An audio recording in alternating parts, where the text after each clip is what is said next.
Hi, this is Tim of the 1916 Company. Welcome and thanks for logging on. If you love this watch, email us, Team Mosso at the 1916company.com for purchase, pricing, and availability questions concerning this watch. Today, we're discussing a 2023 release, Panerai, going back to its early days.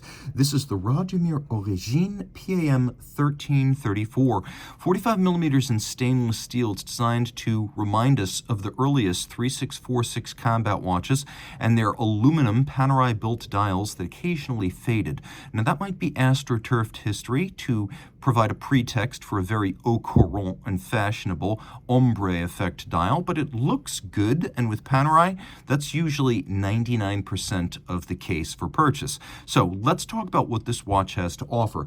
45 millimeters in steel in a matte finished case. You can see it's thinner than you'd expect at 14.5 millimeters thick, lug-to-lug 55 millimeters, 27 millimeter lug spacing. More on the strap in a second.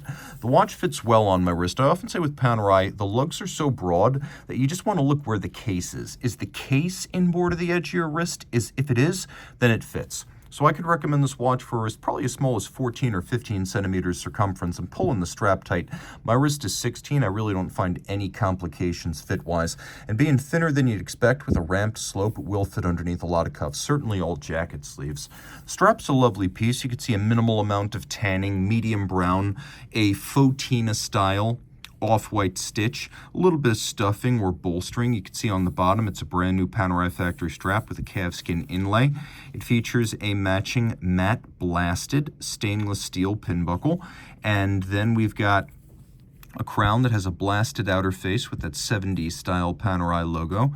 The case is blasted, though oddly the lugs are not. That might be an oversight, but the lugs have a special and very functional quality, which is that unlike the original Panerai watches of the 30s and 40s, you don't have to sew this strap on or cut it off. You remove these two little screws, the lugs pull out, and then they separate at the center so you can easily swap straps. And if you are a Paneirista, you probably already have the jeweler's screwdrivers to do so. Screw down crown, 100 meters, water resistant. It looks like it might be a plexi, but this is actually a sapphire crystal. We get to the dial, which has a couple of things that are very fashionable these days. First, you have that fume or smoked effect. Panerai says that historically, when the aluminum stencil was placed over the radioactive base disc, you would get a little bit of a fade. I doubt that those historical watches were faded quite this evenly or attractively, so it may or may not be true. Panerai is sometimes an unreliable narrator of its own story, but it looks really good. So that's the first thing going on. We've got that gradient fade a la Moser. We've also got a lovely granular texture to this dial. And then Fotina, the idea that this watch looks as though it were a genuine aged 3646 combat watch.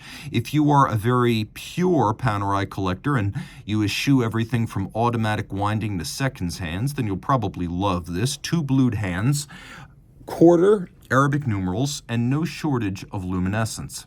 Now, back in the day, radium-based paint, Radiomir, was the basis for that word. Radiomir wasn't a model, it was a type of luminescent paint, as Panerai's part of the watch fabrication didn't really include the movement or the case so much as dial modifications, and that was their specialty. Today it uses superluminova.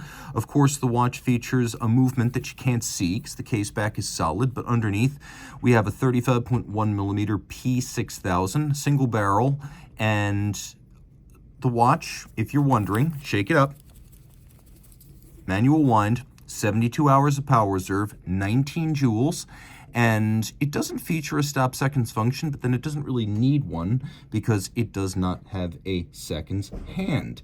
The movement is properly sized to fit the case, so while it is not the most technically sophisticated Panerai movement, I am very happy to tell you that it fits the case like a hand in a glove.